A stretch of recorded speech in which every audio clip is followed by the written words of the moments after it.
Hello, everybody, and welcome to Angel Meadows, a conversation with friends.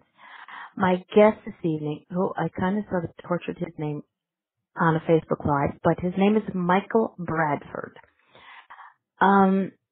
He's new in my circle of friends, but a very interesting connection that we've made, and I think that there's going to be a lot of people very excited to get to know you. Michael, first off, thank you for agreeing to be on my show and not being scared because I can't. Oh yeah, we're gonna have a good time. He kind of went, oops. He said yes, and then I sprung it on him. It's a crazy way. It's a crazy house. So welcome, Michael, and thank you very much. Thank you very much for inviting me. For those people, which is pretty much everybody in the chat room and listening on the archives, who don't know you, tell everybody a little bit about yourself before I dive into the deep and dark dungeons of Michael Bradford. Oh boy. Well, I'm kind of very different because a lot of people will be either business oriented or spiritually oriented, and I'm kind of both at the same time. And I've integrated the two, which has been very different. Do you want me to go into a little of my history now, or do you want to wait, or how do you want to do it? You are so difficult to get along with. Oh. No, you're not. Go ahead. You tell what you got to tell. Every part that you want to tell, except for don't be telling those stories yet. I'm waiting for that one. And I'll take notes and we'll ask questions on why I take notes. Go for it. Um, Started out this lifetime coming into planet Earth with needing to heal, choosing to heal my emotional body. So my mental body, physical body, and spiritual body was very strong, is very strong. However, my Achilles heel was my emotional body. So coming into this planet, I came in very, very sensitive. I came in as an empath. I'm probably one of the few men on the planet that has suffered from menstrual cramps, and also am so sensitive that I can get drunk by just drinking water and being around other people that are drinking heavily, and I'll energetically pick it up. So, Damn. so coming into this planet was very challenging for me. And growing up, I wanted to understand. I wanted to feel safe. I wanted to understand things. And the only thing I could understand that made any sense was math and science and things of that nature. And I went on that path pretty much through high school, college, and wound up going as far as getting a master's degree in international management.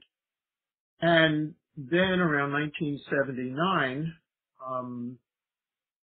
I had a spiritual experience that actually I had a number of them in growing up, where I made a decision to walk away from the corporate world and start a journey that took me to every state in the United States, including the state of confusion, and 50 some odd countries, where I was traveling and studying with Native American medicine people, Canadian medicine people, and Eskimo shaman, Peruvian shamans. I worked for weeks on end in the healing rooms with helping the psychic surgeons from the Philippines. And I've worked with the Maoris in New Zealand, spent time with them, quality time. And after walking away from the corporate world in 1979, I had no clue where I was going or what I was doing. I just kept on following the yellow brick road, following the breadcrumbs, following my intuition.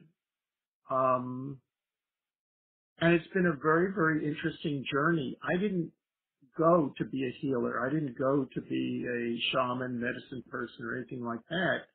What I went for is my own healing because I was in emotional pain, very confused, very overloaded, very oversensitive. And as I was working with these shamans, medicine people, etc., I would sit and wait my turn and I'd watch them work. And then I'd say, well, I could see it's not working. Why don't you try over here to this other area? And they'd look at me, and after a while I said, if you're so smart, go ahead, try it. And it worked. And then the shamans and the medicine people started bringing me the clients that they couldn't help, and then they started bringing me their families, and eventually the shamans and healers started coming to me themselves. And I've had a lot of experiences, which you wanted to talk about when you're ready, about working with animals and even having plants communicate with me. So it's been a very interesting journey and very humbling journey. I like to sit now in quiet, and the word that comes up for me is savor the connections with people, savor the connections with the land, savor the connections, even, working with clients, helping them to look at what their next step is. Where's the energy blockage? What's happening in their body? What's happening in their energy field? And something happened to me many, many years ago when I was living in Portland, Oregon. I put together a men's group, and we had a medical doctor, chiropractor, massage therapist, 12 different men, and we would meet at my house every Tuesday night, I think it was. We'd put up a massage table, and whoever wanted to work would jump on the table. Now, everybody was dressed. It wasn't, anything like that. But and then the other people would start working, looking, oh, we're seeing this, and we're seeing that, we're seeing the other thing. And I wouldn't see what they were seeing. I see something totally different. I thought it was nuts. And after they work for 15 minutes, a half an hour, sometimes longer, then they get down to the level that I was seeing. And it was very interesting because what I realized years later is they were working through the layers of the onion. So they were working one layer through another layer, through another layer, through another layer. And what I was doing was seeing the exact core issue that was essential theme, that when that was released, everything else would shift. So my life has been different in the fact that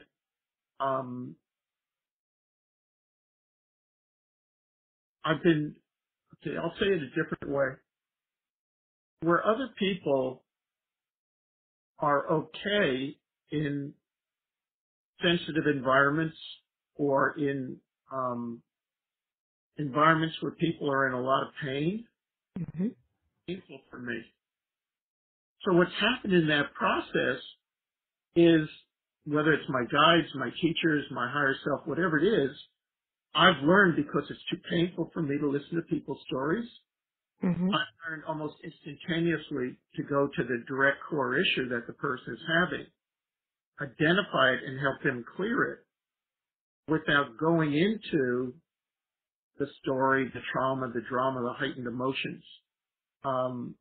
What's really interesting with that is when that happens, there isn't a lot of trauma drama that comes out.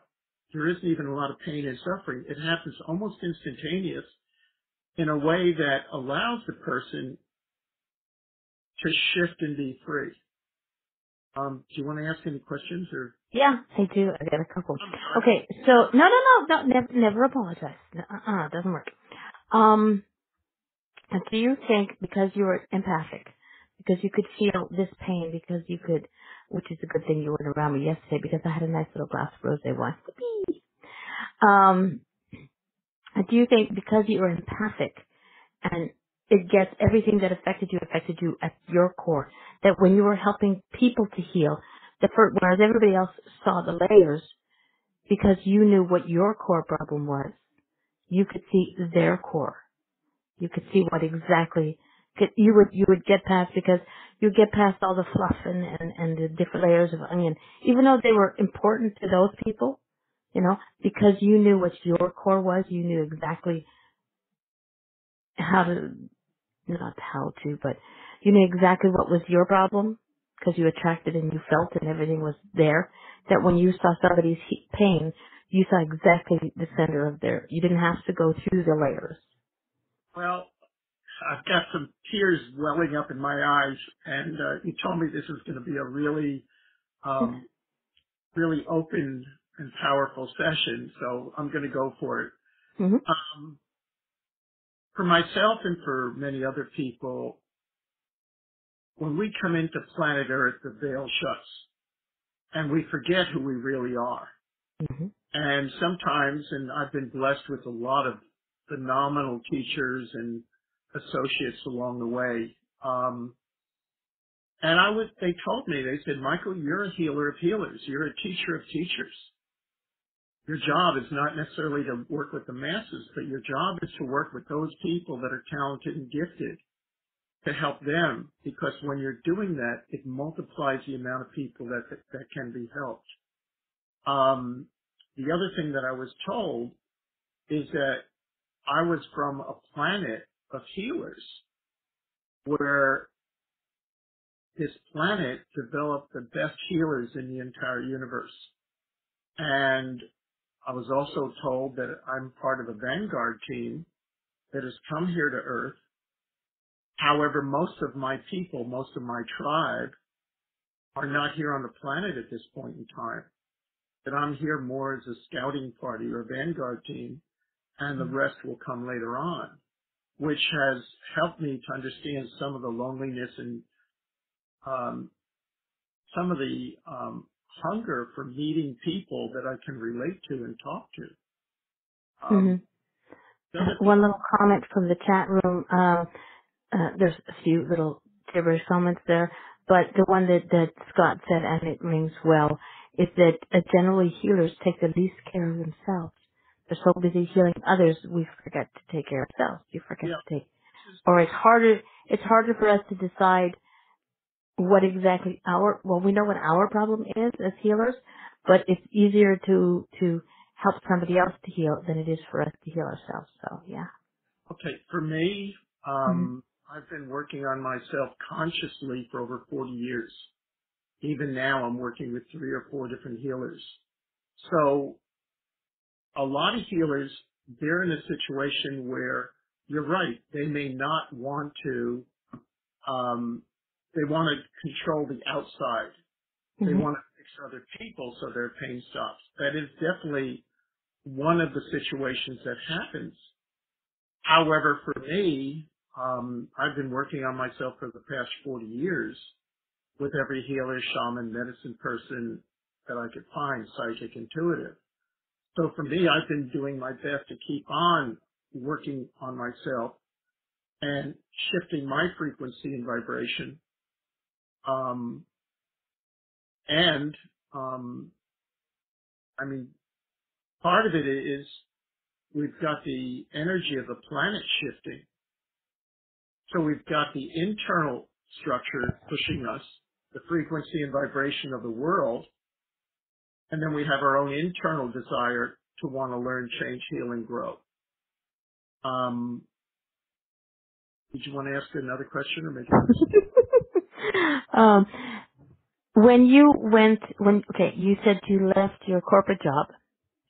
You're going to get used to this. I kind of bounce all over the place. There's no rhyme or reason how I do things. I just do them. So when you left the corporate world, in 79, you 19, were, sorry? yeah, 1979, 1980. Go ahead. Okay. You went in search of healing for yourself. So this is how you met the medicine men and the shamans and different healers?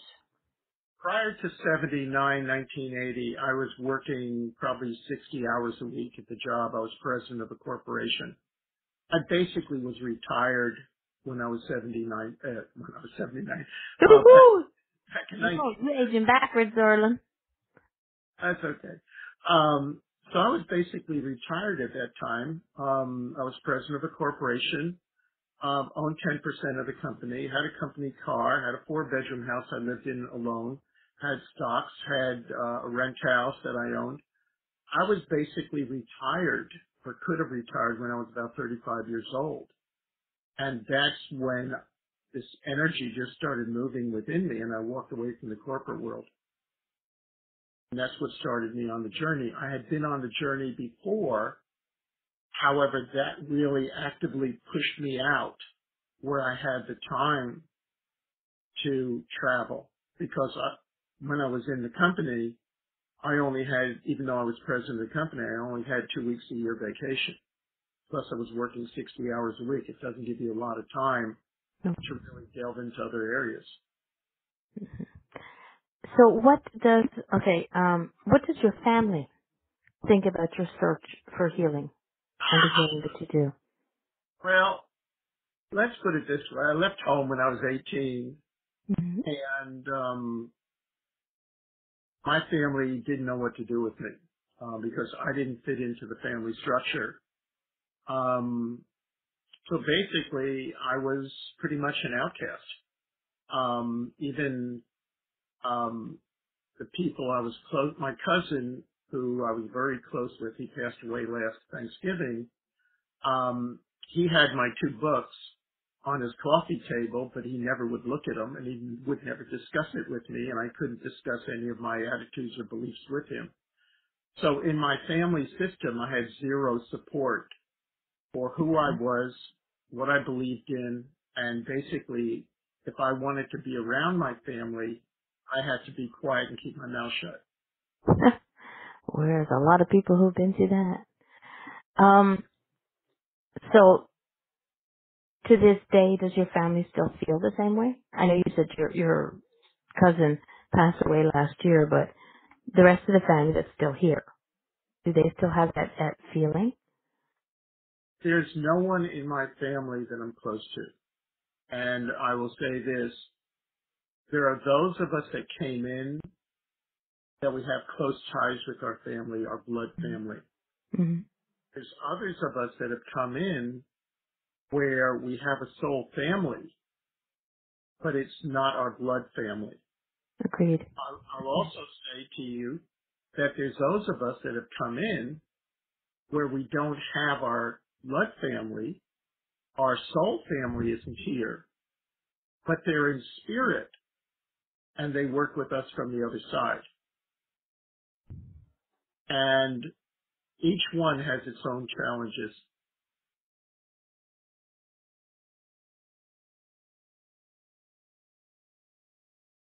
Okay. Is there, of all the people that you've worked with, all the teachers and the healers and the medicine men, is there one that sort of stands out in your mind that taught you, that gave you that aha moment of, you know, exactly, you just like, you kind of knew where you were going, but there was just that one individual that kind of, you know, without realizing it, gave you that verbal smack upside the head and said, this is exactly what you're here for. Well, as you're talking to me, I've got tears welling up in my eyes because there's I don't know if what, you cry before the night's over. I'm sorry. okay, they're good tears. There was a woman I met in Sedona, Arizona by the name of Zelina Tenney. And Zelina spent her childhood in an iron lung. And the dolphins came and visited her. And they taught her. And Zelina was probably one of the most innocent, kind, gentle, caring people I've ever met in my life. And she was a trance channel. She channeled someone called the Wise One. And in impeccable integrity, impeccable information. She was one. There's others. I don't remember their names, but they could look at a person, see the chakras, see what was blocking the chakra, see the past life inside the chakras. There was a guy I met in New Zealand who had the sign on his boot that said free energy scan. I said, do me. And he held up at his finger and he went throughout my body. I actually could feel him inside my body. There are many, many people I met who were exquisite, all very, very different. A lot of these were self-taught. They weren't, or spirit taught them. It wasn't that they went through any specific school to learn it. And a lot of the people that I've met that were really extremely high quality learned from spirit. It wasn't about money or power for them. And they were very, very gentle souls. So each one, if I had to tell you how many teachers I've met, it would be in the hundreds. Mm-hmm. And each one I watch, each one I listen. For me, when I've been with the medicine people and the shamans, it's been very strange because it's not like I'm learning. It's like I watch them and I go, oh, I remember that. Or I Mm-hmm. remember how to do that. I remember that past life. Or I remember that technique. Or wait a minute, I know something even better than that technique. And I don't mean to say that in a way of arrogance. And for me, there's been a way that these pieces have come together to create 1 and 1 is equal to 3, or 1 and 1 is equal to 5. A way that these different techniques come together. And there's a lot of times when I'll sit there working with a client and I'll go, and I'll be listening to them, and I'll get guidance to say or do something that's off the walls. And I've had a lot of people on my support team say, Michael, you're crazy. And I go, I know, just wait. And it's always seemed to work out. There's even times when my guides and teachers have said, Michael, you're crazy. We're not going there. And I said, that's okay. I'll see you when I get back. And I've gone in, done the intervention, and have seen miracle after miracle after miracle. I know they're not miracles, but some people would call them miracles. Mm-hmm. Go ahead. I'll let you ask another question. So I've got so many questions. Let's to give you a break on delving deep into the darkness. I want, because you've mentioned it twice, and I really do want everybody to hear, and I want to hear it again myself, the story of the dolphins. But first, let's lead up to how you came to meet. What brought you to the dolphins? Well, the dolphins, first of all, I love animals. I Mm-hmm. relate more to animals and nature than I do to humans, I think. I do well with children, too. And back in 1991-ish, I wanted to swim with the dolphins, so I flew from Oregon to Florida, went down to Florida Keys, and went out on a number of different boats, or in a number of different situations. I think 2 or 3 of the situations were where the dolphins were intense, so they were captive dolphins. That didn't interest me that much. And then I went out on a boat, a trimaran or catamaran, where you were on a pull cord behind the boat. And I'm a pretty good swimmer and I love to snorkel. So other people got tired and I just said, I'll stay out there. So I did. And there were a number of times when I was swimming with the dolphins. One time I let go and swam with this one pod, and I think it was a mother, an adolescent, and a baby. And I swam with them for a while, and then just as it was time to go or whatever, the mother turned to me and echoed me. And it must have shifted something for me because I wound up with 104 fever for 11 days afterwards. So my body, I thought I picked up some kind of a virus or something from the dolphins, but other people told me later on, years later, that what happened is my frequency and vibration was being shifted and readjusted. And that was actually a major breakthrough for me, and I was burning up a lot of karma. See, part of the challenge is we as humans want to make meaning out of everything. That's what our mind wants to do. We want to make meaning. So what happens is, like I said, I thought I had over $1,000 worth of blood work done in 1992. Mhm. They couldn't find anything wrong with me. And yet I had 104 fever for 11 days. And luckily a friend of mine was a homeopath. I called him up and he sent me something called China. And when I took the remedy, boom, it totally cleared. So that was one situation. 19, I'm trying to think of what year I was actually in Egypt, many years later. And I went to Dahab and Nuweiba, and there were some deaf mute Bedouins there, and for whatever reason there was this one dolphin that stayed there. And I camped on a beach. I mean, there was nothing there. It was just wide open beaches. It wasn't developed or anything. And I was able to go out very early in the morning before the buses of tourists came because other people, want to swim with the dolphin and they knew it was there. So I swam out and I actually had this wild dolphin. I need to move this. Okay. This wild dolphin actually came up and gave me a full body hug.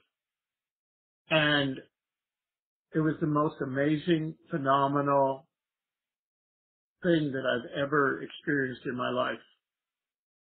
I've had other times where I've swam with dolphins, other times when other things have happened, and I shared also with you that I was in New Zealand and I had bought some plant remedies from this young woman, and I took the one dosage, and then I went back to see her to get a second dosage. And she had like this hippie van with all these different bottles in the back. And I'm standing there, I don't know, about 6-8 feet away from her. And she's in the rummaging around in the back of the van looking at the bottle. She looks over at me and she says, huh, she says, the kawakawa plant's sitting there and it likes you. And then all of a sudden the kawakawa plant jumped into my body. And what's amazing is the kawakawa plant is the main medicinal plant of the Maoris in New Zealand. Mm-hmm. And the way that the plant is shaped, it's like a heart. The leaves of the kawakawa plant are just like a heart. And I could feel my whole body flutter and adjust. So whenever we're in a situation where we're open, we're receptive, we're inviting,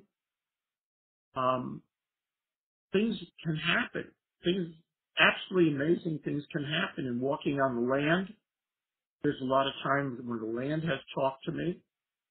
One of the things I've done is everything from house clearings to when people have properties they can't rent or even commercial pieces of property.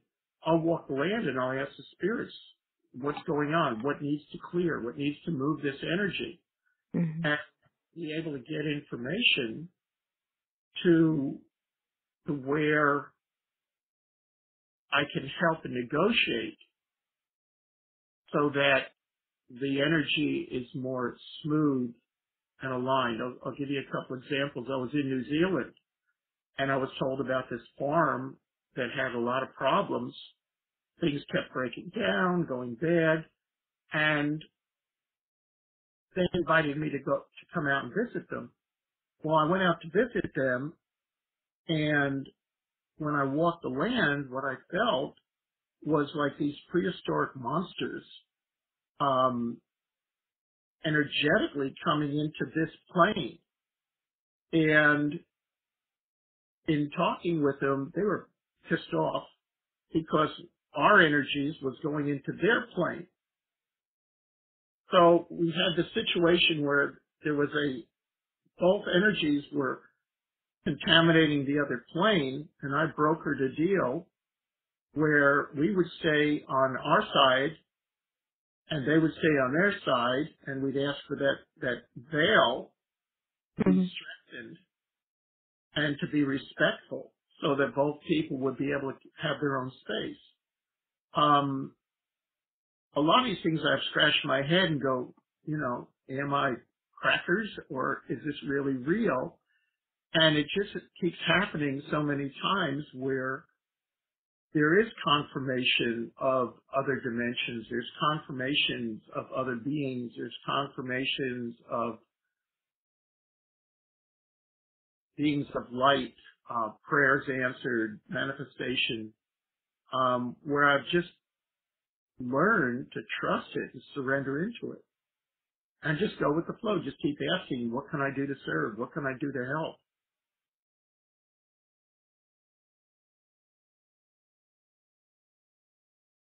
Sorry. Good People are night. popping in and out of the chat room. Now you have two books. One of which is Mastering the Human Experience, Your Soul's Journey on Earth, and also The Healing Energy of Your Hands. I did not get a chance to get the books before the show, but I will get the books, and you will come back and we'll talk about the books. But one thing is, the stories that you're telling from the different meetings with the healers and the shamans and the medicine men, and I swear I didn't, sorry guys, I swear I did not kick Brian out of the chat room, okay? Even though it was tempting, but I'm glad to have him here. um, have you chosen to write a book telling your stories? Sorry. Hey, my first book was the healing energy of your hands. Mm-hmm. I was visiting Finn Horn in Scotland, and it was very strange because they called me up. They had heard about me, and they said, Michael, the guy that was supposed to do this workshop on hypnosis, NLP, and other things got sick. Do you want to do the workshop? And I said, sure. No one knew me up there, and I Okay. wound up doing the workshop and connecting with a bunch of people up there, including a medical doctor and a teenage boy. Well, the following week, actually the previous week, I had given my manuscript for the book, the first time I ever presented the manuscript to a publisher, to Finhorn Press in Scotland. And what happened was the medical doctor that was in the class wound up endorsing my book. And the boy who I connected with there was was the son of the woman that was the head editor of the book that I just handed to the publisher at Finhorn. So what happened was they took the book and they only had to change one word in the whole book. That's the editing process they were very happy with. They only had to change one word. And they took the book and it wound up being published in 12 languages. And it was voted by One Spirit Book of the Month as their book of the month and taken on. So that book was very, very well received. And that was written published in 1995. However, I've progressed to the point where I don't need to use my hands for healing anymore. Mm-hmm. All I have to do is connect with a person and talk to them, and then I watch what happens with the energy. I tell them what I see and ask them if they're willing to let go of certain belief systems, and I watch what they're doing and I track their energy. So almost all my work right now is on Skype internationally. My second book, or actually it's my third, but I'll call it my second, I wanted to write a foundation book. I had lots of clients. They were great people, but they didn't understand how everything fit together. They didn't understand completely. I'm not sure any of us really understand completely, but the connection between guides, teachers, the higher self, where we came from, the decisions we made, what happens when we come to Earth, what happens when the egg is fertilized, what happens when we're in the womb, what happens at birth, what happens 0 to age 7. All these things I talk about: miscarriages, abortions, guilt, shame. I talk about both books are excellent for people dealing with the 12-step program, any kind of addiction or recovery. So the book I've just written, Mastering the Human Experience, Your Soul's Journey on Earth, goes into that very deeply. And a lot of people have said, Michael, we didn't understand the big picture. And these are spiritual people. Now, I'm not saying that that is the deepest book ever written, but it's written as a broad foundation for people on the spiritual path. I also share a lot in there about tying in, this is what I'm talking about, and here are experiences that I've had in the healing rooms. This is experience I've had with clients, so that people understand, how does this fit in? What are the possibilities? I'll give you an example. There was a couple, as we're talking, I'm getting guidance and pictures, so I'll just share what I'm getting. When I'm not going to share which country it was, but I was talking to a senior manager in an investment company. And as usually happens with people, I'll get into a personal conversation. And the guy shared with me, he said, Michael, my wife has had, or we've had a couple of miscarriages, and we really want a child. However, you know, my wife's pregnant again, and immediately I got, this child is not going to stay. Mm-hmm. I said, please see me for a private session. Now, normally, if I'm dealing with a couple, I'll deal with them separately. I won't deal with them together. Okay. But in this case, my guidance came through, and again, I rely almost 100% on my intuition, maybe 150%. And my intuition said, see them together. And when I saw them together, they both started crying because both of them had been sexually abused as a child. Both of them wanted a child that they could guarantee that they could protect the child.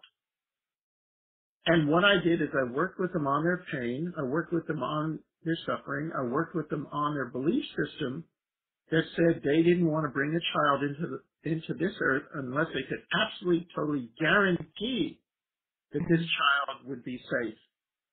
And what happened for me was, my guidance was to help them to understand that they could not guarantee anything to anybody. That what was happening is that child had its own destiny, and that all they can do is provide the love and the support for that child. So in working with them, what happened was I did, and this all happened in a 1-hour session. Mm-hmm. Most of my sessions are 1 hour and that's it. And months later, I get a phone call, Michael, thank you. The child was born healthy, and the child was born, everything was fine. They said, Michael, we didn't think we'll have the child if it wasn't for you. I have another child story that just popped into my mind, and I'd like to share this because this is one of the most amazing stories of my life. There was a woman in Jerusalem who was pregnant, and at about 7 months in utero, her baby daughter stopped taking nutrients. She froze. The baby just froze and wasn't taking nutrients. What they said was that they were thinking about having a C-section done to take this baby out premature. So the woman in Jerusalem called a friend of hers in Paris and said, help, what do I do? The woman in Paris talked to a friend of hers. I can't remember if I was in England at the time or the United States. I think it was in the United States. Called a person in the United States and said, help, my friend needs help. And then they contacted me. So I was actually working through two I'm trying to get this right. I was actually working through two intermediaries who didn't even know each other, reading the energy and then giving it back. And what I told them was, I said, does this child, the parents, have another child, a boy? And I got the feedback, yes. Mm-hmm. Well, this boy was a tyrant. And this little girl froze and she didn't know if she was going to come in or not. A child has the right to terminate its life because it's scared and doesn't feel safe. So what happened is I got the information to the parents about what was going on in the baby's mind, in the fetus's Okay. mind, gave that through the intermediaries, and what happened was I got feedback that they were going to talk to they were going to talk to the son. Okay. Didn't hear anything back and this is again 1 hour or so. Months later, I get a phone call back. Michael, the little girl is fine. What happened was the parents sat down and talked to the boy.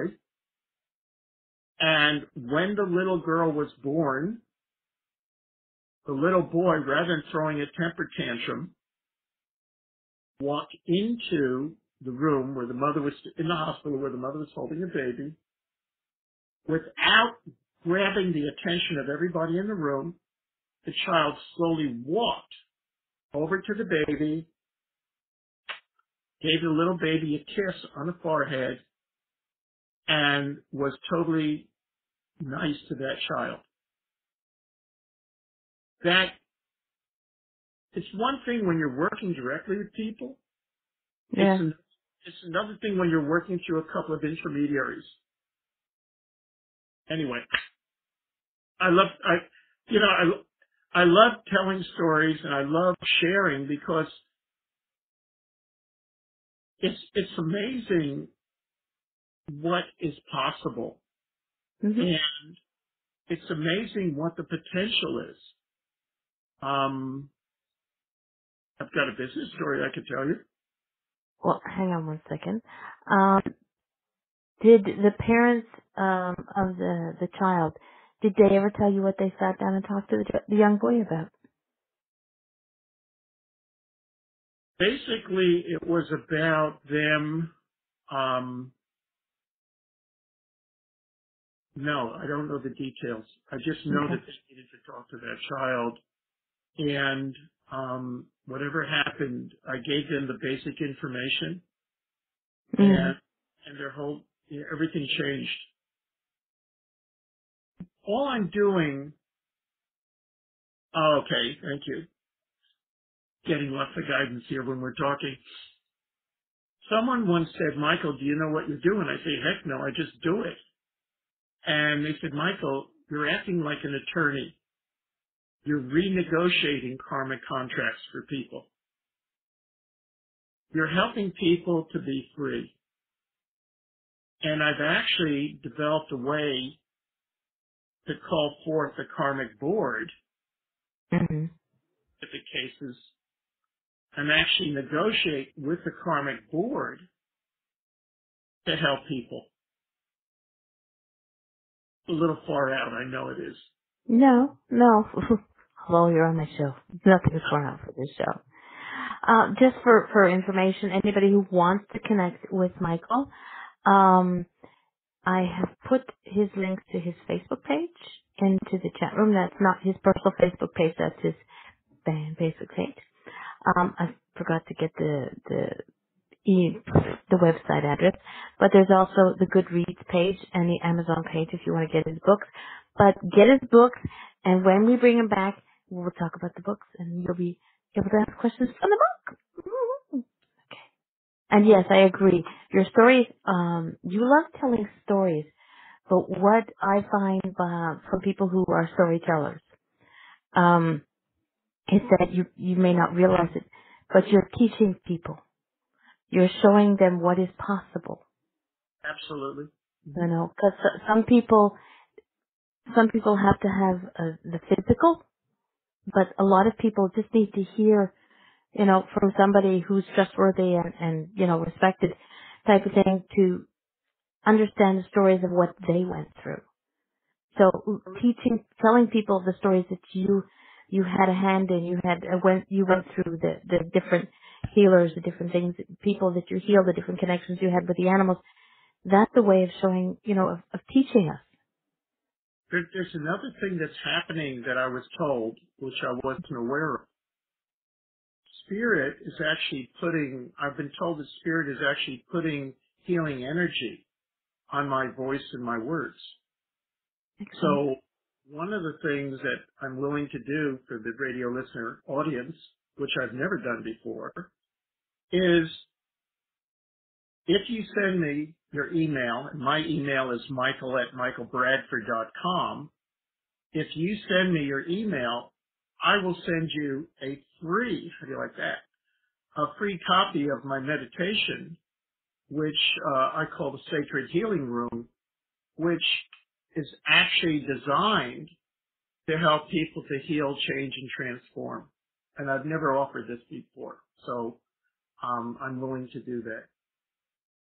But Go I ahead. see your. I'm searching your. Go Go ahead. I'm going to type your email into the chat room. Yes, please, because I can't seem to find it in my email address. This. But yes, plus your stories show fellow healers, Scott and myself and everybody else, the healer, that things work, and give ideas of how to help other people as well. I'd love to. Go ahead. Okay, go ahead. Or you can ask me a question. No, go ahead. Okay. I want to share another story just to show you the breadth of what it is, because I work in the areas of health and healing, personal excellence and spiritual growth, entrepreneurship, business, wealth creation, etc. And what's interesting for me, I don't see any difference in any of them. It's all working with energy, and it's all working with looking at what's going on. So you have the law of attraction, you have law of manifestation. The question is, if a person's not receiving their worth and living their dream, then what's blocking them? And again, I can just look in and tune in and see what's going on. One of the things that really surprised me, I was invited by a company to speak to them. This company was an international company. They had their own personal development department, and they invited me to fly in and speak to their international group. So I did. And in the room, as I said, they had their own personal development department, which is about 50 people. I went to speak to them, and as I'm getting up to the podium, they say to me, Michael, you realize you can't touch anyone here, and you can't work with anyone here. And I'm sitting there going, okay. So I went ahead and started talking, but I was fighting myself because it's not the way. If I'm going to give a talk or a lecture, I need to be able to demonstrate things, because there's no model for what I do except the gurus in India that can just go and clear the karma, but they're not allowed to do it because the person won't learn the lessons. So my focus is on helping people learn their lessons so they move faster on their spiritual growth and live a happier life and get what they want. So here I am in front of this group of about 50 people, including the top CEOs in the company, and I'm talking, and I finally, after 10 minutes, 10 minutes, I sit there and say, I can't do this, I'm sorry. I said, you have no idea what I'm talking about, because there's no model work. So the only way I could do it is by showing you. And I said, I'm sorry, I can't go on. Well, you talk about a room that got quiet. These people didn't know what to do with me. Finally, the head trainer, who was in his late 30s, was in the back of the room, and he stood up, and he was shaking. He said, "I don't know what you got, but I want it." And I'm sitting there I'm looking around, and again, everyone's looking at the floor. And I finally said, after a couple of minutes, I said, what do I have to lose? And I asked him to come Mhm. up in front of the room. And normally when I'm working with someone, I'm right next to them because I Mhm. want to support them. I want my energy field to be there, and I want to support and nurture them. And with this person, I did something very different. I moved more towards the back of the room. And I said, "How may I serve you?" And the guy said, "Michael, I've been in counseling and therapy for over 13 years working on my mother issues." Now, this is a head trainer, the best of the best in the company. Mhm. 13 years he was in counseling and therapy, and he couldn't crack it. He said, "Michael, I've been working on my mother issues for 13 years. I can't crack it. What am I missing?" Darlene, I just looked at him, shrugged my shoulders, said, "It's easy." I said, "It's not your mother, it's your father." I said, "Did your father ever tell you he loved you and he respected you?" Huge explosion of emotions, Mhm. hysterical crying.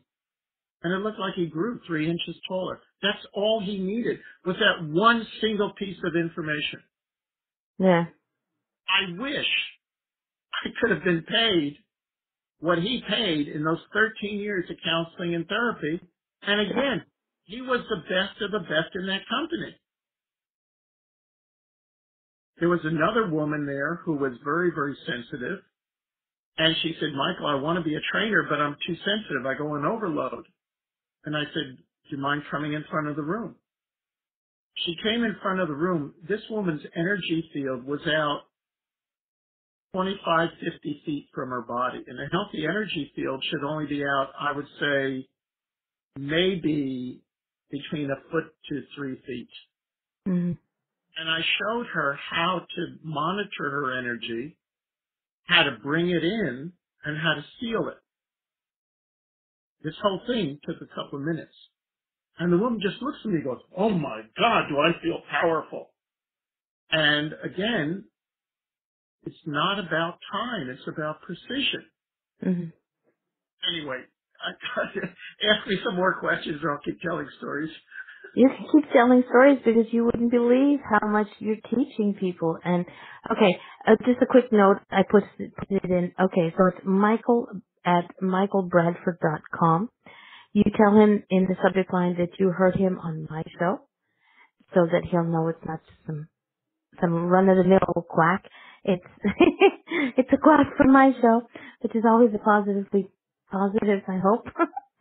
And then he'll get back to you on the gifts that he's offered. And every every little thing is going to be all right. There you go. Got that song in my head now. And Carrie has already sent you an email, so we're starting off with a bang. Oh, so it's fine. Now you do many things. You are a hypnotherapist, an NLP. Now you're gonna have to explain that one to me. I think I know what it is, but not sure. What other uh, areas of healing do you Okay. use? I have training in tons of different things. However, the only thing that I do anymore is just look at a person or listen to their voice, and I tune into what they need. So Okay. in other words, yes, I have NLP master and trainer. I've been Mhm. doing NLP since 1983. Hypnosis I learned in 1973. I've got master and trainer in that. I've got tons of other things that I've learned. I don't use any of them. What I've done is gone beyond um, what I've gone beyond the teachings Mhm. where I'm sitting in the void listening to spirit. So in other words, whenever I have a client come in, I'll scan their energy and check what it is that they need. What is the single most important thing that they need in this moment? Okay. And then help them to put whatever information I'm getting into perspective in their lives, and how does it fit in? What do they have to learn, change? What has to go on for them to make the breakthrough, to experience whatever it is that they want.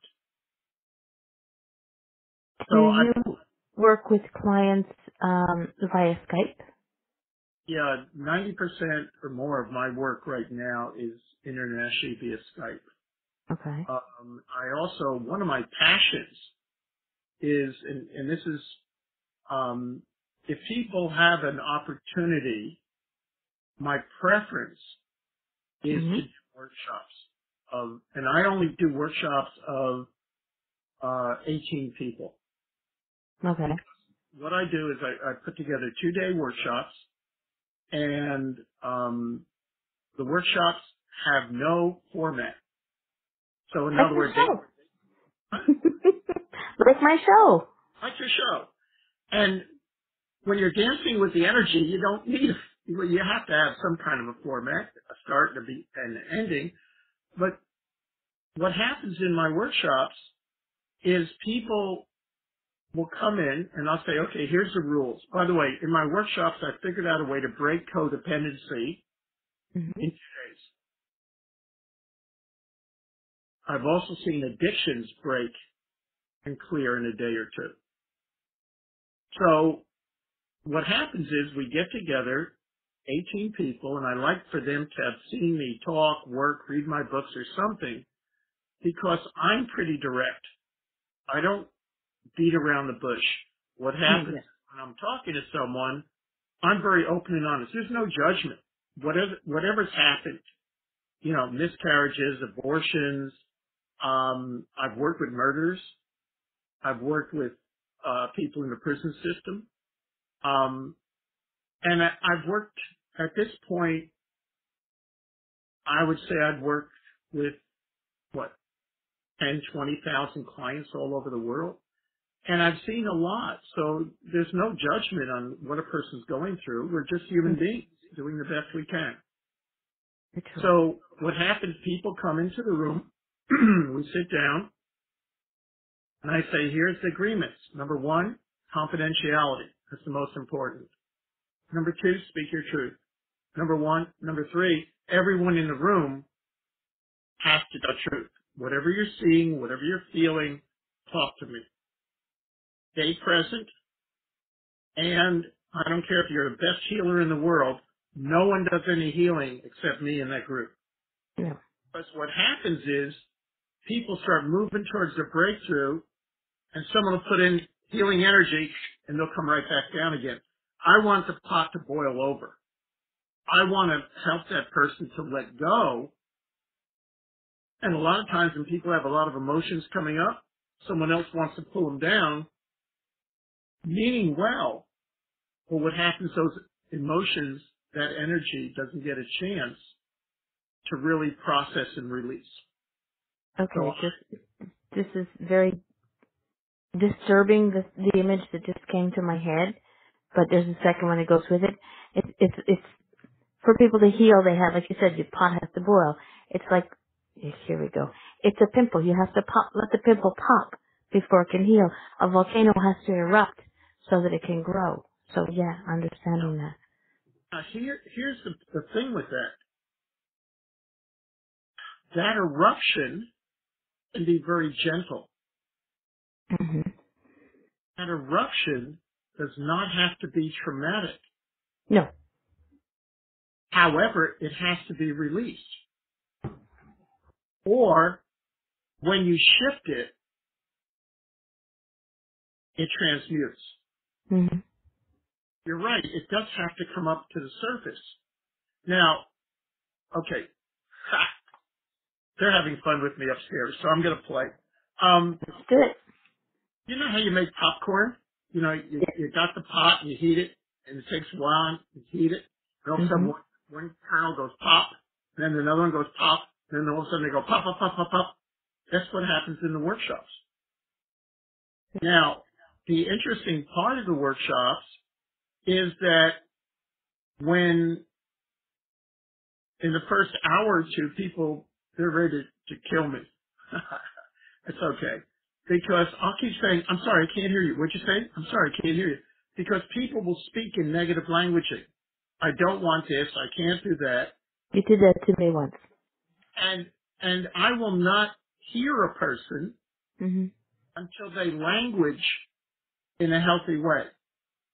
A lot of what goes on, see, we have to think something, Mhm. we say it, then we hear it, it goes back in our mind. So one of the things I'm very attuned to is a person's languaging. Okay. And if I can help them to shift their languaging, their whole life shifts. True. So during the first hour or so of the workshop, 2 hours, people get so pissed off at me because I keep saying, Michael, I've said it to you. And I say, no, I can't hear you. What'd you say? And then finally they get it. Mhm. The whole energy in the workshop changes. Now, a workshop usually lasts about how long? Days. The workshop lasts 2 days, and it's usually from 9 in the morning till 7 at night, nights, both days. And what I found is the workshop, and all I'll do is say who wants to work next. But I'll watch, and what happens is I talked about the popcorn. Someone over here will go ahead and get triggered. Yeah. Their issue will come up. Then it'll trigger 2 or 3 or 4 other people in the room, and we just keep on working till that issue is clear. Okay. And I had one person who went ahead, they organized 12 workshops for me over in England. And the woman said, Michael, every workshop is totally different. None of them are the same. But you always wind up in the same place. Yeah. Because the closing circle, the energy is so sacred, and the energy is so pure, where there's so much love in the room and everyone is loving themselves. Mhm. So I also do a fire walk on the second day, and I don't have live coal. I just have 2 pieces of tape on the ground. But I can see when a person stands in front of the fire whether their energy crashes there, or as they're stepping across the line, or halfway as they're walking through it, or just as they're ready to graduate or walk the fire and complete it. I can tell and hear pretty much what's going on in their mind, what they're saying to themselves. I can see when the energy crashes.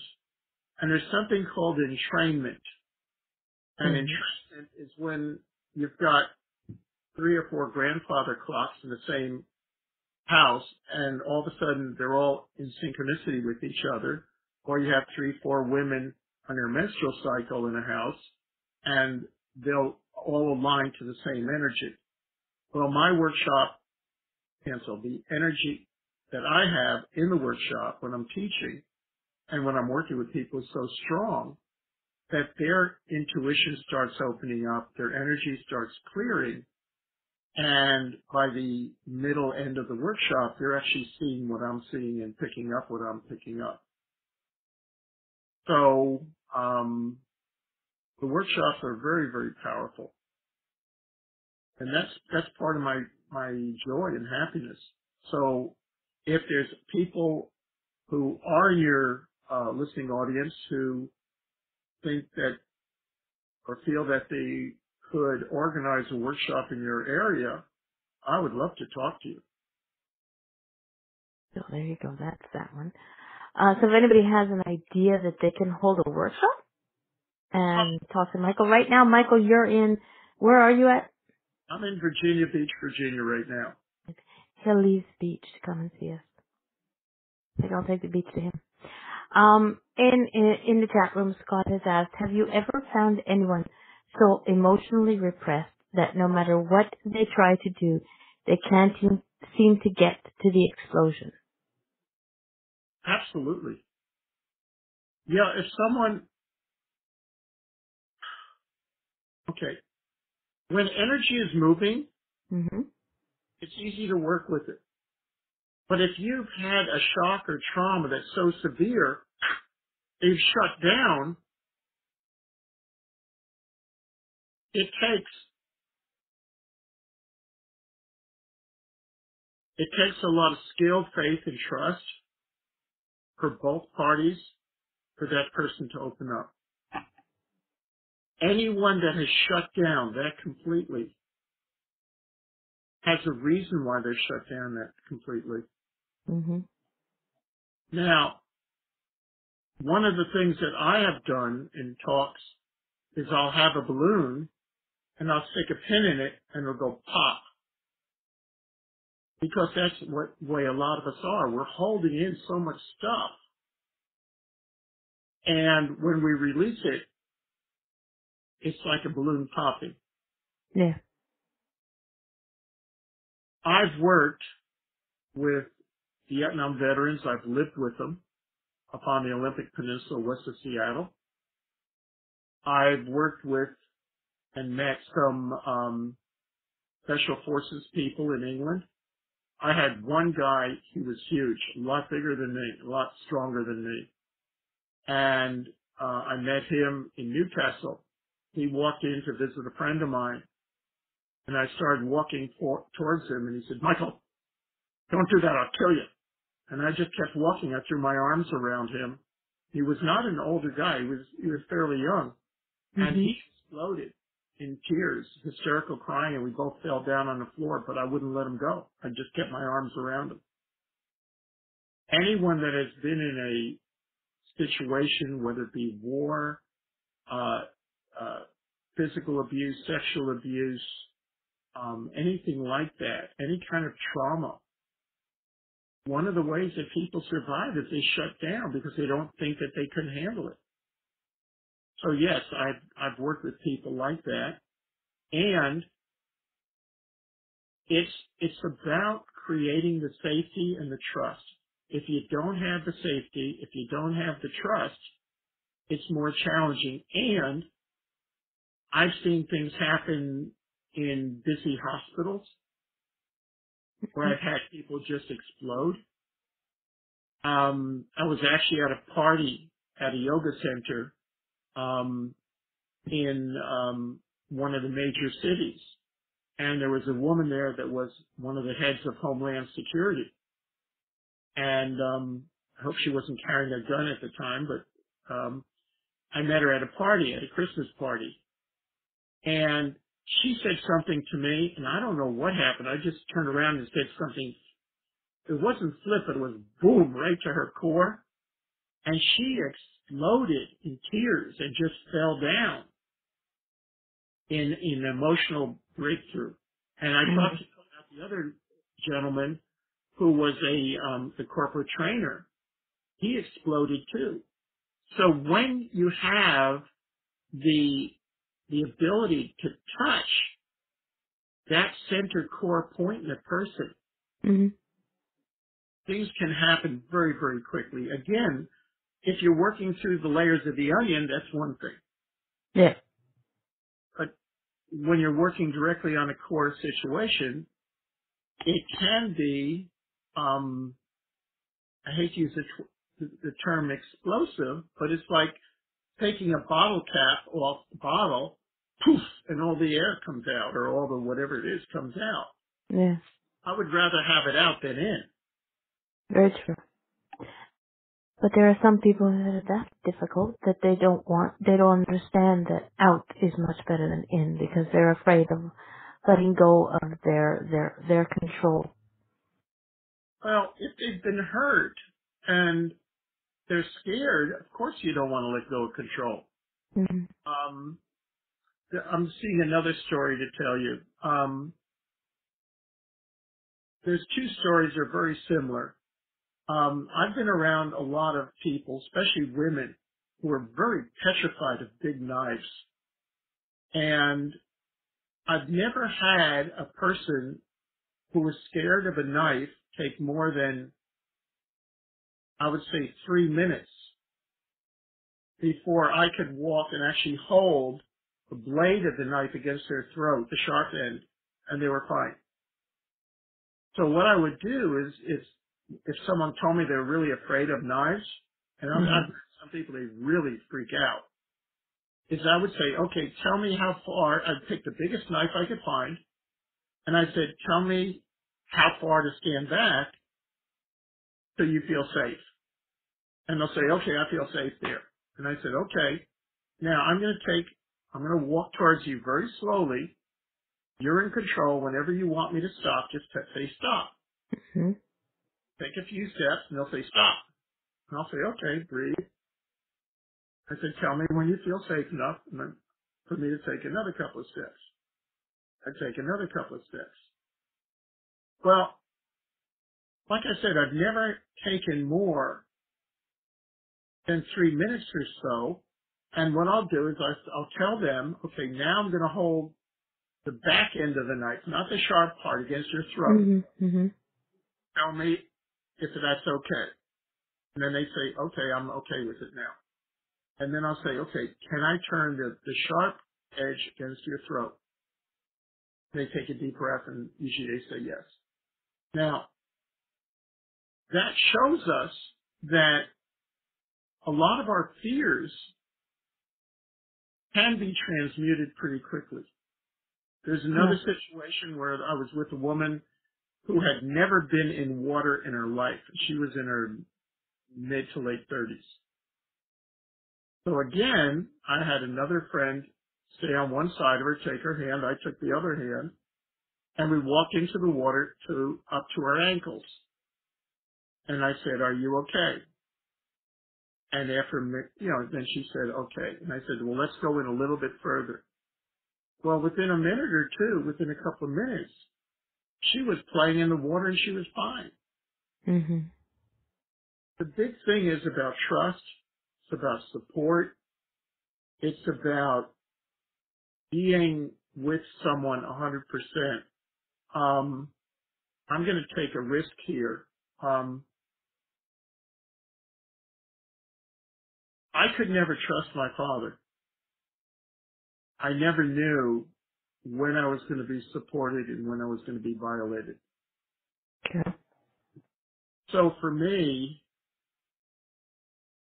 I know in my heart and in my soul what it's like not to be safe.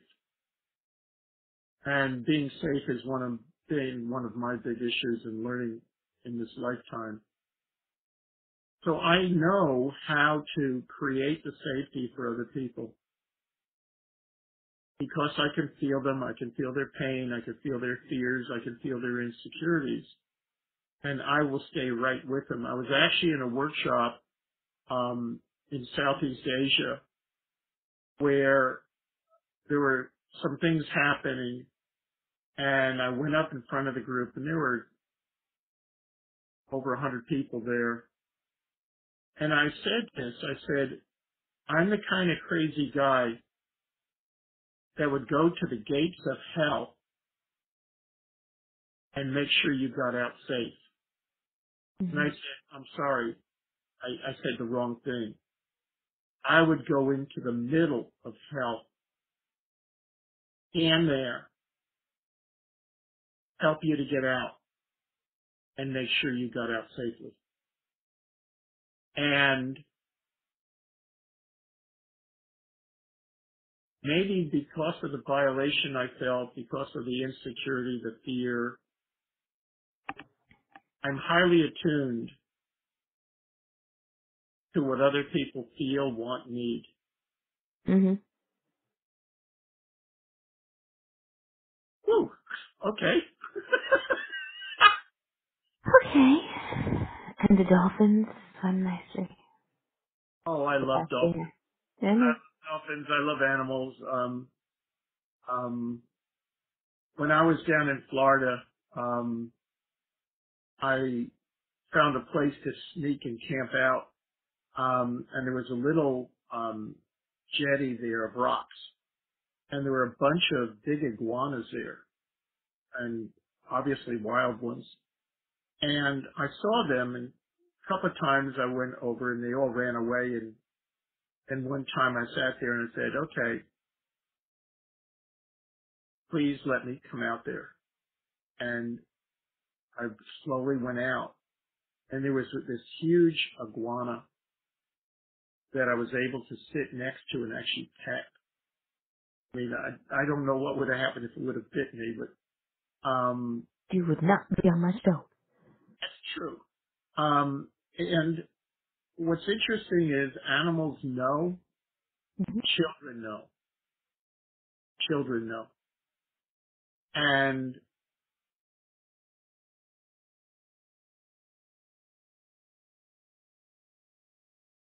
what I know is that we've all come here to learn things. Mm-hmm. We've come here and have chosen, a lot of us, especially those of us that are advanced souls. I talk about this a lot in my book. Only an advanced soul would attract and take on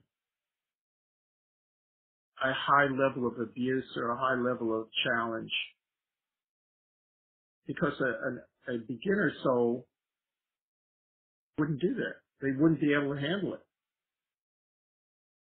So when you see someone going through hell, going through a lot of challenges, or going through a lot of drugs, addictions, whatever it may be, you know that these people are pretty high souls.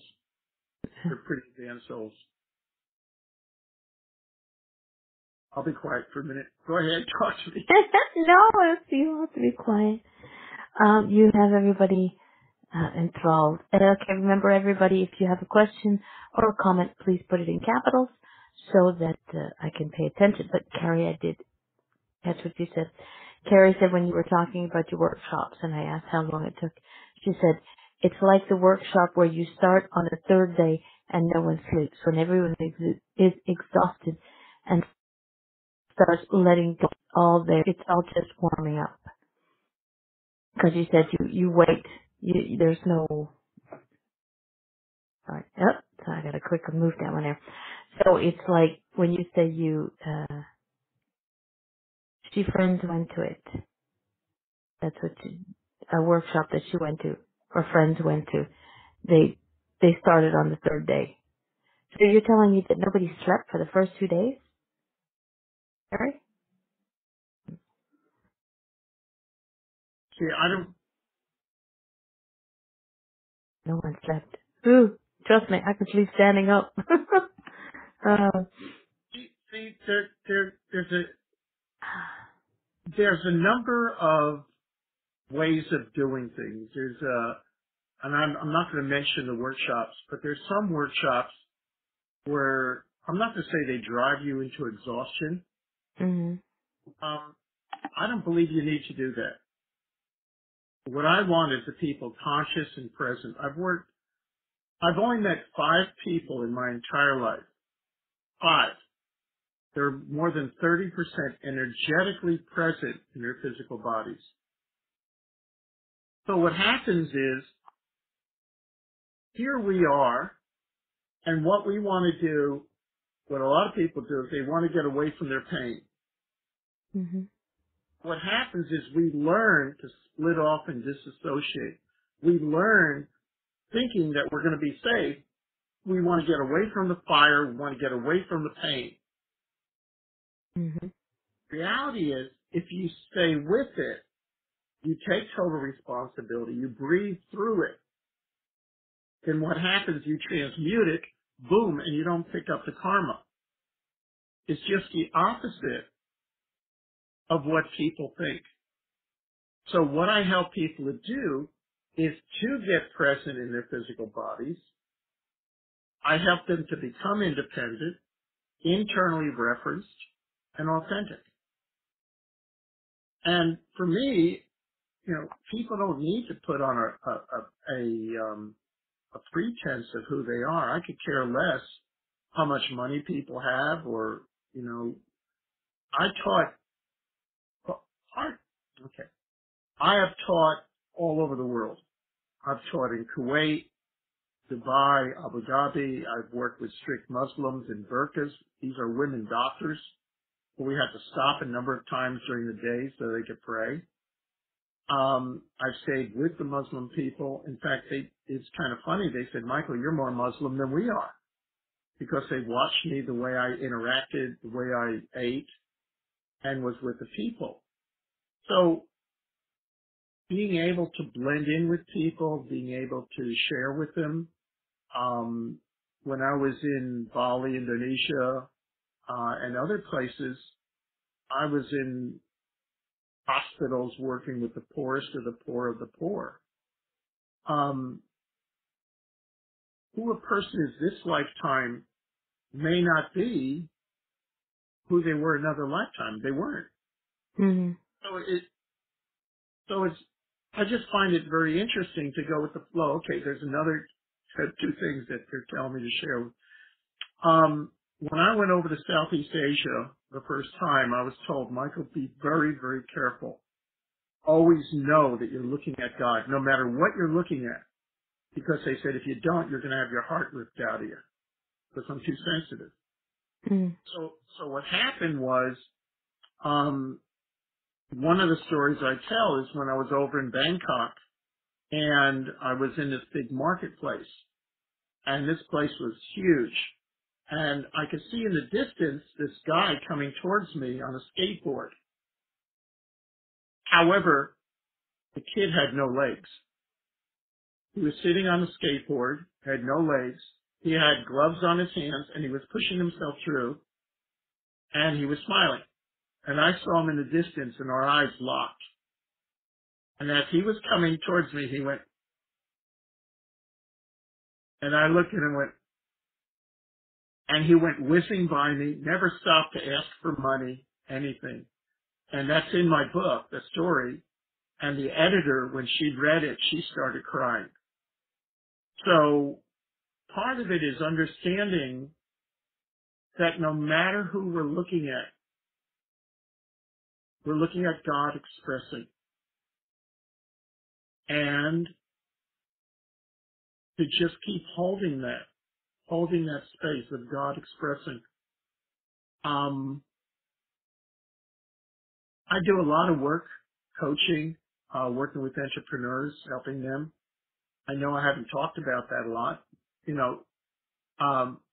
People that are in sales marketing, why are they successful or why are they not successful? What is it that they need?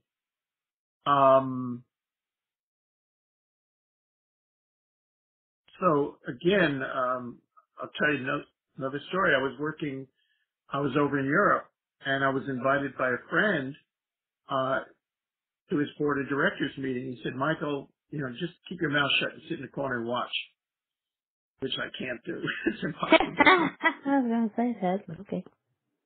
So what happened was, I went to this meeting. There was about a dozen people or more in this room, and they were talking about the company and what was happening, and I was just sitting listening. Then they said, oh, we just hired this new marketing woman, and she's going to be fantastic, and da-da-da-da-da-da. And I'm sitting there going very uneasy. And as I was getting more and more uneasy, I finally opened my mouth and said, why are you hiring this woman? She's only going to be there for 90 days. And everyone laughed at me and mocked me. And again, the only person I knew was the owner of the company. Mm-hmm. Well, I got some phone calls 90 days later, 85 days later. Michael, we should have listened to you. We fired her. If we would have kept her 1 or 2 more days, we would have had a big lawsuit on our hands.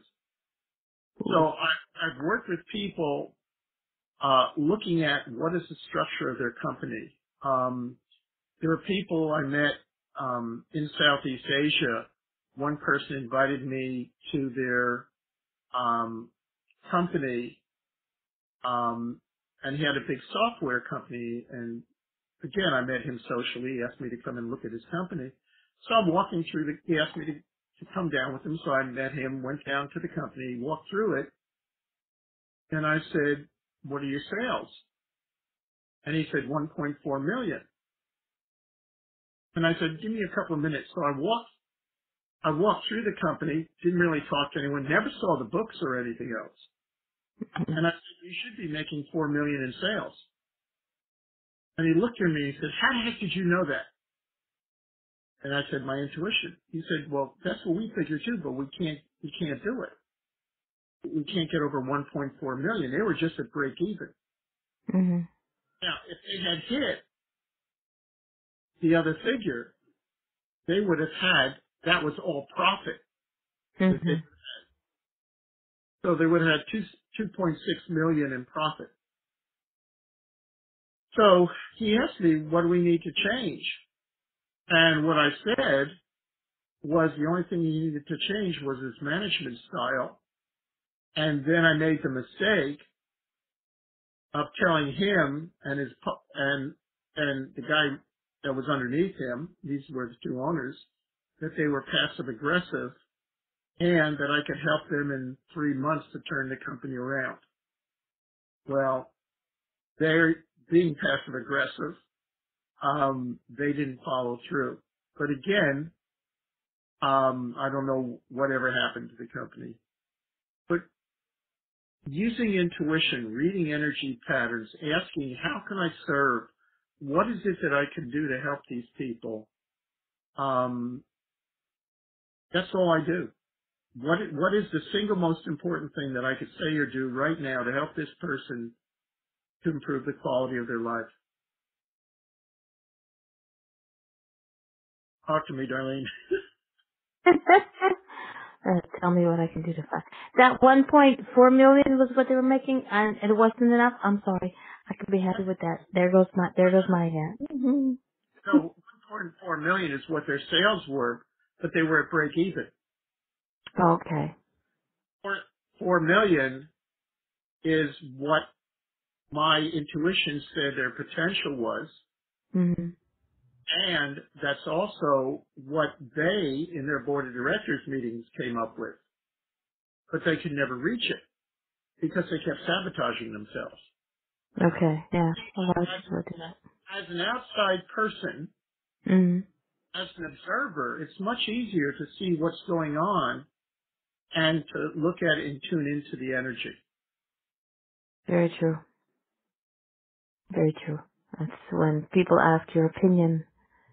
When people ask my opinion on things, I give them two sides to the. I sit on the fence and I give them both sides of the fence, and I tell them, okay, now you got to choose which side you're going to choose Yeah, and which path you want to work. most people want to stay right on the fence, and they wind up getting a lot of splinters. My bum's very well padded. It doesn't get centered. I'm not talking about you. I know, I know, I know. No, this is, you best behave yourself, Mr. Stevenson, otherwise I'll message Helen. Um, so if somebody wants and is not able to get to, one of your Workshops. thank you, workshops. I couldn't figure out the word. And I know you would rather do workshops. Guru says he prescribes watching the Camino de Santiago. He just finished that. Would you be willing to connect with them and work with them through Skype? Oh, absolutely. I do a lot of private sessions with people. And as I mentioned, I do coaching, mentorship. Mm-hmm. Um, I finished Mastering the Human Experience, the books, Your Soul Journey on Earth. And now I'm working on a book on intuition. What is intuition? How does it change? What's different from intuition versus intellect versus anyway? So I'm looking at, or I'm in the process of writing that book to Mm-hmm. help people get in touch with their intuition. And our intuition is a natural part of us. This whole energy world is a natural part of us. However, most of us forget that. and we start doing our best to work with our logical mind. However, if we can incorporate our intuition, if we can incorporate reading energy, if we can incorporate loving ourselves, being kind, gentle, nurturing with ourselves, then we're operating at a whole different level. Very true. Some people just haven't gotten there yet. But they're working on it. I think we're all works in process. I am. And we're here. Everyone is doing the best they can with the tools that they have. And there are times I'm going to take a risk and share a couple more things with you. There are times when I've gone through initiations, spiritual initiations, back in November 11th, 2011. I went through an energy shift, and it was as if someone pulled the plug out of my energy, and all my energy just collapsed. And that happened in California. I flew from there to London and then to New Zealand. And a friend of mine, his name's Jasmine, he took one look at me. He's a Sikh. And he threw me on his couch and he told me to stay there. And I was actually there for 2 to 3 months, where my energy was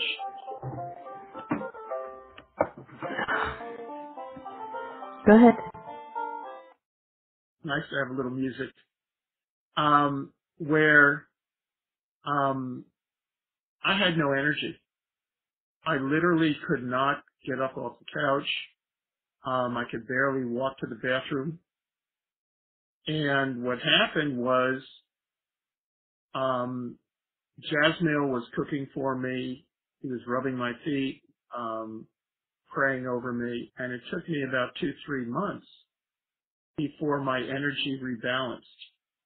And I was kind of concerned. And he would laugh at me. He said, Michael, after this, you're going to be on a much higher plane. Mm-hmm. So there are times when we go through things, and it's important. It helps when we can figure out or understand what is going on. Are we going through a recalibration? What is happening to our energy? I know there are a lot of us on the spiritual path that are very, very sensitive to energy. So one of the things that I used to do is I had a circle of friends where we would call each other and check in. So in other words, if I was feeling down that day, I would call my friends and say, okay, how do you feel? And if all 3 of us or 4 of us were down, we knew it was planetary. Okay. If it was only one of us, we knew it was a personal issue. So there's a lot of times when the energy is scrambled, but it's not us. And if we don't have a way of knowing what's us and what isn't us, especially for those of us that are extremely sensitive, we may take everything personal, when in reality it has nothing to do with us. We're just the receiver. So that's part of it. Another part that I'll talk about is a lot of the people, Buddhist, Christian, Jewish, a lot of the religious practices is about nirvana. It's about becoming more spiritual. It's about moving up, ascending. However, when I was with the Maoris in New Zealand and the Hawaiians, for them it was about hunkering down. It was about getting into their physical body. It's about having a physical experience. Because we all are spiritual beings having a human experience. But a lot of us want to go up, get away from the pain, be spiritual, and that's called a spiritual bypass. where if we really dealt with our feelings and our emotions and really faced them, which is the work that I do, then it helps us to get more fully into our physical body and will actually speed up the healing process and our transformation process. Very It's true. the opposite of what our thinking process would be.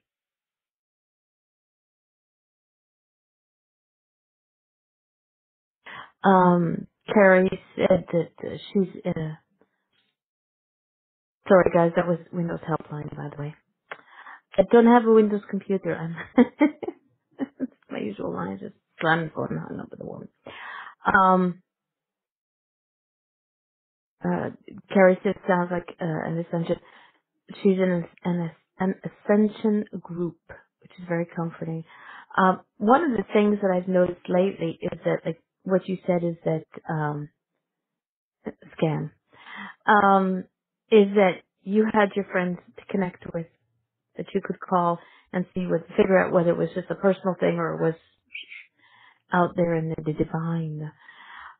What I've noticed lately is that people post it on Facebook, people post it online, and which a lot of people go, well, why are you going to tell people you're having a crappy day?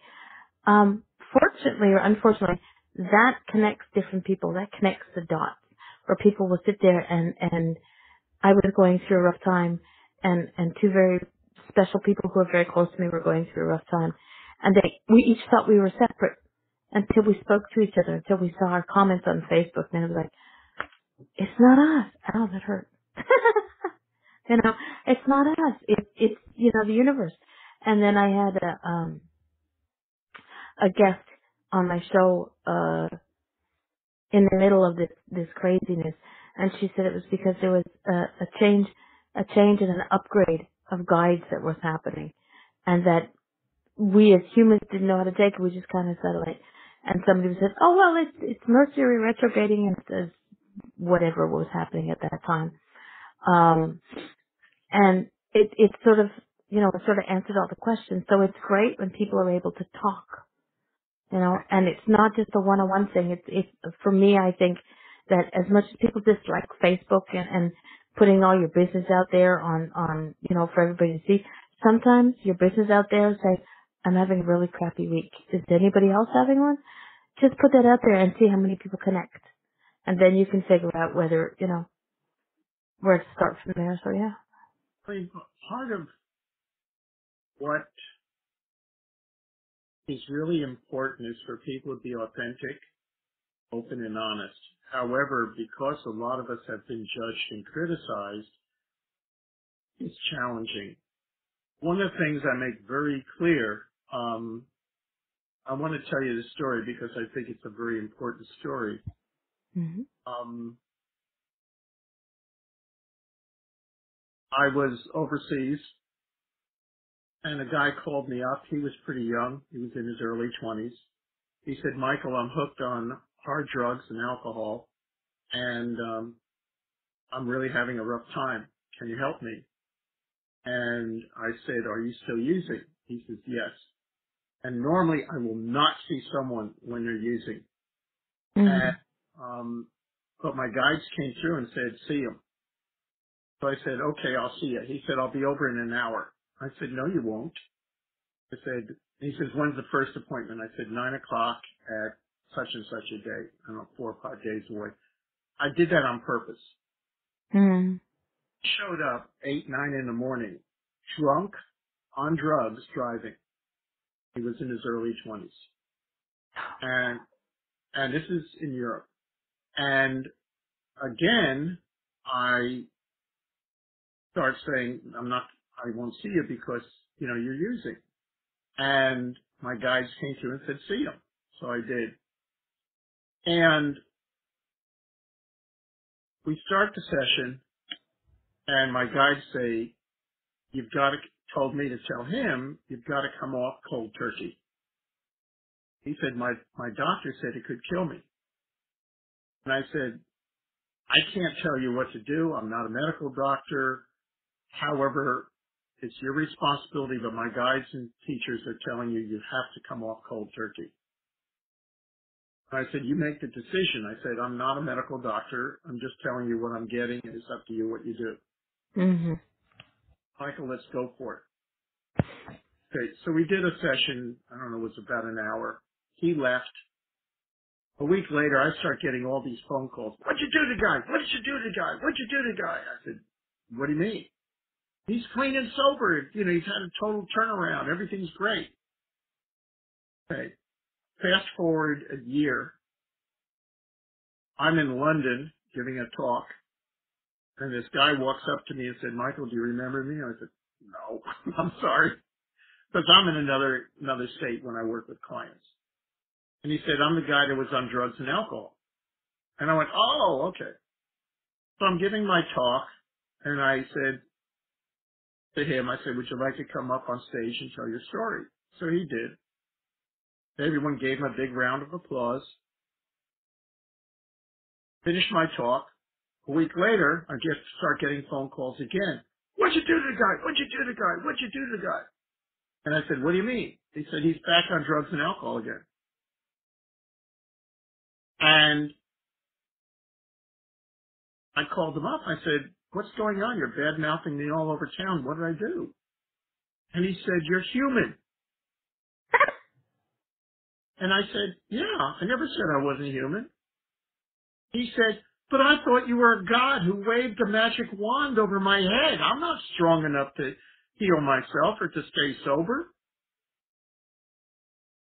And the guy crashed and went back on drugs and alcohol. Now, the reason why I'm telling you this story is because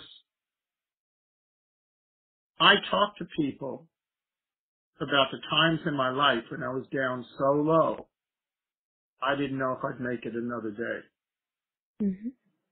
I talk and share about the times when I lost all my money, or I had an oil drilling and exploration company back in 1983 to 85, and the government changed the rules, and had to declare bankruptcy and lost everything and went deeply in debt. There's a number of times in my life when, you know, after divorce, after this, after that, after the other thing, where we have a choice to give up or to brush ourselves off, get back up, and keep moving forward. And I'm not saying it's easy. Those are the times that test people's souls, is when they lose everything or they lose a loved one or something that's important. So part of what I'm willing to do is to be vulnerable, is to be present. I don't have all the answers. I don't even know all the questions. However, I am willing to be present. And one of the things that Spirit came through and said to me is, Michael, you know how to work with people now who were the heads of a company or organization, and they've gotten laid off and lost everything. You know how to sit with people that have lost all hope. It's easy when things are flowing. It's easy when everything's flowing our way. But when things start falling all apart, or they have fallen all apart, or we've lost all hope, that's the time that we're really tested to see what we're made of. And I'll go back to what I said is about if you're going through hell, don't get off the train and live there. Get help, get support. And there's things I want to say, but I'm not going to say on the air. However, I will say this. If you're committed, I'll work with you. I'll help you and support you as best I can. And don't want to go any further than that. Well, one thing I like about you, Michael, and I got that when we first had the conversation, is that you are human. And Yep. you do show your ouchies and your boo-boos, and that's the nice way of putting it. 'Cause a lot of people who are teachers and mentors and won't show that they hurt. And it's easier to, I think it's easier to help somebody when you've already been there. And you've been there. So this what makes you really good at helping the rest of us who are there, in different levels. People who are, having problems with drugs, with alcohol, with businesses, and with whatever. You feel, what the feelings are. Because some people are really great and uh, they're going to stand up there and they're going to preach to you and they're going to tell you how to do this and this is what you should do. You should do this, this, this, and this. Thank you. Have a nice day. And they're off. You're going to do that, but you're also giving examples of how you've been there, done that, which makes for me, personally, it makes me more easier to listen to you than listen to somebody who just sort of preaches and then walks away. I had something happen. I'm on LinkedIn, and I connected with someone who lives in Bhutan. Mm-hmm. And I haven't been to Bhutan, but I've always wanted to go to Bhutan. And he wrote about he was starting an entrepreneur school there. And I wrote to this guy and I said, I would love to be on your board of directors, be part of your entrepreneurship business school. I said, I don't want a penny. It's not about money. I want to be on your board. I don't want any money. I'll help you all I can. Tell me what you need. And someday I hope I'll get to Bhutan and to see it.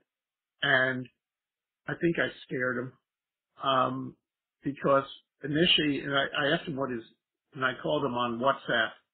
We had a great conversation, and I don't know if he'll ever follow through.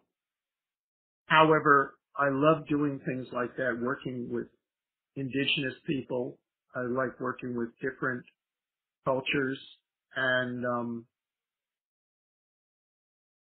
when people can come together and share their gifts, I mean, my background was running companies, corporations, doing corporate turnaround. I love doing that. I love the challenge. I love the opportunity to help people to reach their full potential. And when I saw this guy from Bhutan, my little kid inside just got all excited going, wow, this could be fun. Mm-hmm. So again, if there's anyone in the radio audience that is looking at projects they're looking to do, I love doing those kind of things and helping people to build that team, that organization.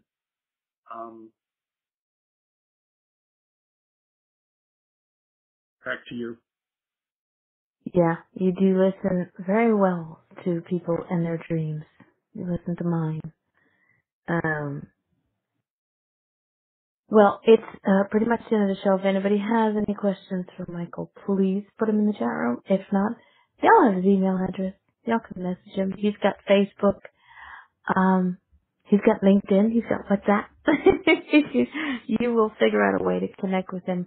I am very, very grateful that you reached out to me on LinkedIn and made me glad that I reconnected with LinkedIn very much. I'll send him an apology letter for the tearing that I gave him for the shit that I went through. But I thank you very much. And like I said, I'm gonna get your books. I'm waiting for the third book, but I'm gonna get the first two books, and then we'll have you back, and we will discuss the books. And I might have a little surprise when that comes up. That that show with the book. So that means you really need to have to come back. Thank you very, very much, sweetheart. Thank you Everybody very in the chat room, Brian, who's been very quiet, which is really strange, but Pauline must be up, so you're behaving yourself. Carrie, Cheryl, Donna, Selene, Guru, Jackie, Jennifer's Journey, and Scott Stevenson. Everybody, thank you very much for being here and having a great time. And like I said, connect with Michael, have a conversation. Really, really good guy. And I'll let you say goodbye. Thank you very much for having me on, and I want to thank everyone that's been listening. And I just want to say that we all deserve to be happy, to be loved, to be loving, to accomplish our dreams. And even though sometimes we may feel like we're on our own, totally, I want to say isolated and abandoned, but I will say that, that there's a lot of support from Spirit. And I'm saying it because I need to hear it too. And I just want to say God bless everybody. Thank you. Namaste. Night, everybody.